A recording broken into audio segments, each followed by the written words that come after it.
హెచ్చరిక, దైవజనుని హెచ్చరిక. దేవుడి కృప నాకుంటే చాలు.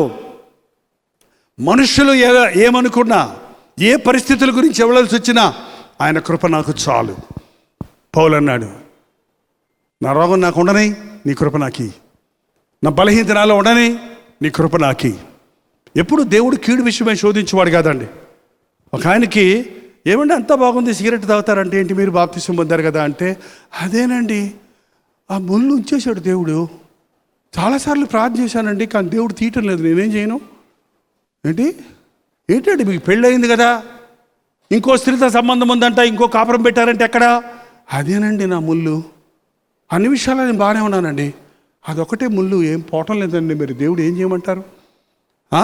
అంతా దేవుని దయ. ఏమయ్యా తాగుతున్నావు, మళ్ళీ బాప్తిసం పొందావు కదా అని అడిగాను ఒక ఆయన. ఏం చేయమంటారు అయ్య గారు, అంతా దేవుడి దయ, ఆయన ఇస్తాడు కాబట్టి తాగుతున్నాడు, అతను ఎడ తాగుతాను చెప్పండి అసలు. ఇది ఏంటండి దేవుని కృపను ఎట్లా మాట్లాడుకుంటారు చూడండి. ఈ డబ్బులు అంటే ఆయన ఇచ్చేదేనే కాబట్టి తాగాడంటే తాగడానికి లేదు, ఎడ తాగుతాడంటే అసలే. నిజమే కదా, అదొకందుకు ఒక విధంగా. దేవుని కృపను మిస్యూజ్ చేయొద్దండి, దేవుని కృపను తప్పుగా అర్థం చేసుకోవద్దు. ఆయన కృప మన బలహీనతలను అధిరోహించడానికి సహాయం చేస్తుంది.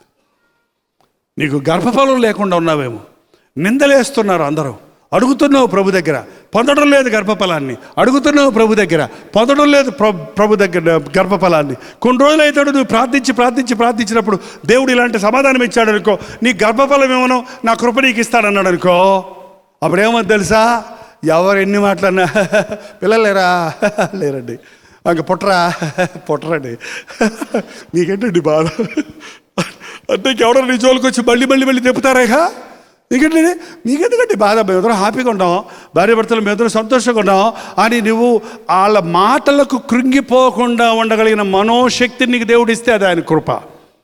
నీ బలహీనతలందు నువ్వు అతిశయించేటట్టు చేస్తాడంట. ఏంటండి, నాకు వచ్చిన కష్టాలు ఇంకొకళ్ళకి వచ్చి ఉంటే ఉరేసుకొని చచ్చేవాళ్ళండి. నా యేసయ్య ఉన్నాడు కాబట్టి కష్టాల్లో నేను ఇంకా ఆయన సాక్షిగా జీవిస్తున్నాను నువ్వు చెప్తున్నావంటే అది ఆయన కృప నీ మీద మెండుగా ఉందన్నమాట. చిన్న బాధ వస్తే తట్టుకోలేకపోతున్నారండి మనుషులు కొందరు. నీ జీవితంలో బాధలు తట్టుకుంటూ ఆనందంగా బతుకుతున్నావంటే ఆయన కృప మెండుగా నీ మీద నిలబడి ఉందని అర్థం. పౌలు అంటున్నాడు చూడండి, అక్కడ మన 12వ అధ్యాయంలో ఒకసారి చూస్తే, కాగా క్రీస్తు శక్తి నా మీద నిలిచి ఉండు నిమిత్తము, నన్ను కప్పు నిమిత్తము విశేషముగా నా బలహీనతల యందు బహు సంతోషముగా అతిశయపడుతున్నాను. నేను ఎప్పుడు బలహీనుడను అప్పుడే బలవంతుడను గనుక క్రీస్తు నిమిత్తము నాకు కలిగిన బలహీనతలలోనూ.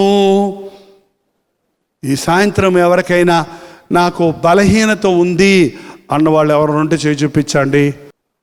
ఓకే, నీ బలహీనతను బలంగా మారుస్తానంటున్నాడు ప్రభు. మళ్ళీ చెప్తున్నాను, నీ బలహీనతను తీసివేస్తానంటం లేదు, ఆ బలహీనతను తట్టుకునే బలాన్ని ఇస్తానంటున్నాడు. అర్థమైందా పాయింట్? బలహీనతను తట్టుకునే బలాన్ని ఇస్తానంటున్నాడు. కాబట్టి పౌలు ఏమంటున్నాడట, ఎప్పుడైనా బలహీనుడైతే తనకి ఎంతో సంతోషంగా ఉంది, ఎందుకంటే నా దేవుడు నాకు బలము ఇస్తాడు, నాకు బలం ఇస్తాడు. ఓ చిన్న అబ్బాయి వాళ్ళ నాయన ఇంట్లో సామాన్లు అన్నీ సర్దుతుంటే టేబుల్స్ అవిను, ఒక 3 ఏళ్ల కుర్రోడు వచ్చి అంటాడంట, నేను కూడా ఎత్తుతానంటాడంట. నాయన, నువ్వు ఎత్తలేవరా, పడిపోద్ది మీద అంటే, నేను ఎత్తుతానంటే, సరే ఎత్తరా అంటే వాడు ఒక ఏలు పెట్టిట్ట వాళ్ళ నాన్న మోస్తుంటే అని ముక్కుతున్నాడంట. ఎవరు మోసేది? ఈయన ఏలు పెట్టి ఈయన కూడా మోస్తున్నాను. ఏంటంటే మన బలహీనతల్లో మనం మొయ్యలేము. మన బలహీనతల్లో సమానుభవం పొందిన ప్రభువు మన బలహీనతలను మోస్తాడు. ఆయన కృపను గురించి వివరించాలంటే ఎన్ని గంటలు వివరించినా, ఎన్ని ఉపమానాలతో వివరించినా, ఎంత సింప్లిఫై చేయాలని ఆశించినా అది అనుభవించినోడికి ఆ కృప తెలుస్తుంది, కానీ వివరించినోడికి వివరించడం వల్ల అర్థం కాదండి. ఆయన కృపలో ఉన్నవారు నిందలు భరించారా మీరు ఎప్పుడన్నా? నిందలా అపనిందలా? నిందలు వేరు, నువ్వు చేసిన దాన్ని బట్టి నిన్ను నిందించడం వేరు, నువ్వు చెయ్యని దాన్ని కూడా దావీదు వ్యభిచారం చేశాడు అని నిందిస్తారు మనుషులు. నిజమే కదా, చేశాడు కాబట్టి. కానీ యోసేపు ఫరో భార్యను బలవంతం చేశాడు అని నిందిస్తారు. అందుకే చెరసాల్లో కూడా పెట్టారు, తీర్పు తీర్చారు, చెరసాల్లో కూడా శిక్ష అనుభవించాడు అని చెప్తారు. కానీ అది నింద అపనింద, అది అపనింద. అపనిందను భరించగలిగిన శక్తిని దేవుడు ఇస్తాడు.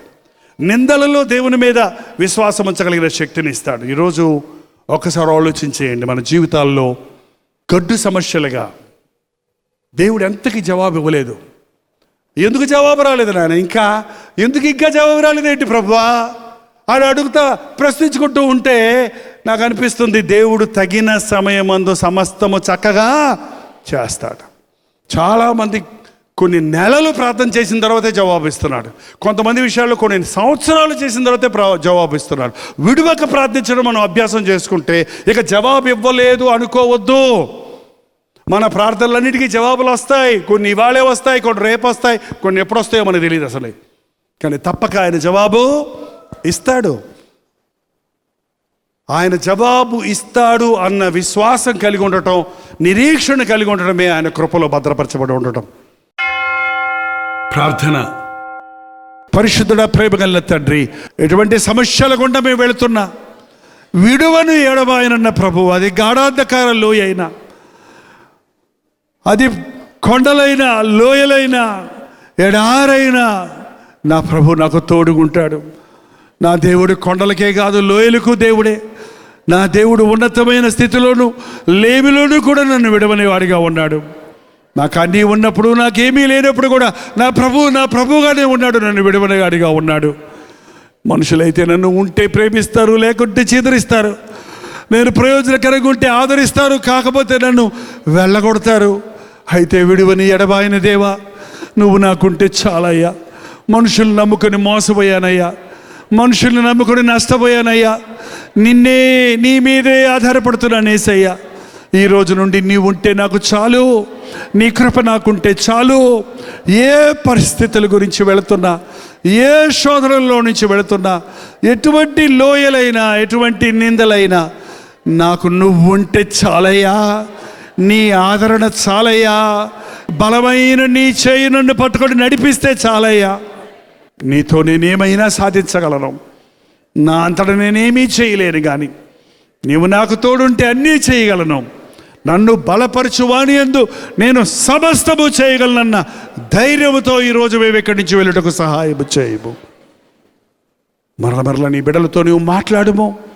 ఈ అంచె దినాలలో లోకాన్ని ఆలోచించక, లోక విషయాలు ఆలోచించక, లోకం మీద ఆధారపడక, నా ప్రభు కృప నాకుంటే చాలు అన్న విశ్వాసంతో సాగిపోవడానికి మా ఒక్కొక్కరికి సహాయము చేయమని యేసు క్రీస్తు నామములో అడుగుచున్నాము తండ్రి. మన తండ్రి అయిన దేవుని యొక్క ప్రేమయు, కుమారుడైన క్రీస్తు యొక్క కృపయు, ఆదరణకర్త అయిన పరిశుద్ధాత్మ యొక్క సహవాసమును కూడి వచ్చిన మనందరికీ ఇప్పుడును సదాకాలము తోడై ఉండును గాక. ఆమేన్, ఆమేన్, ఆమేన్.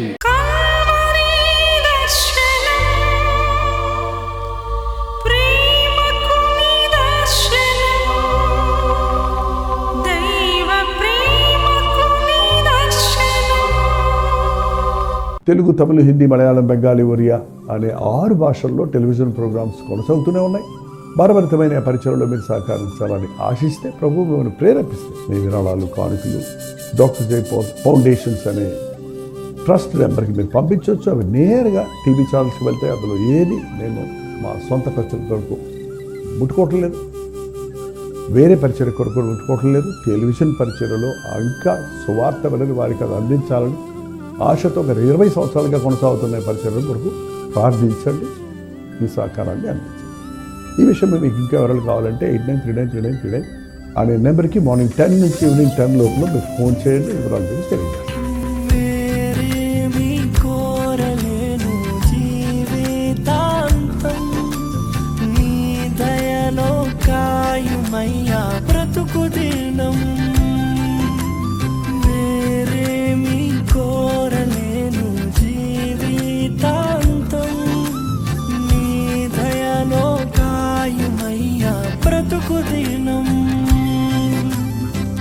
నీలాంటి దైవం ఎవరు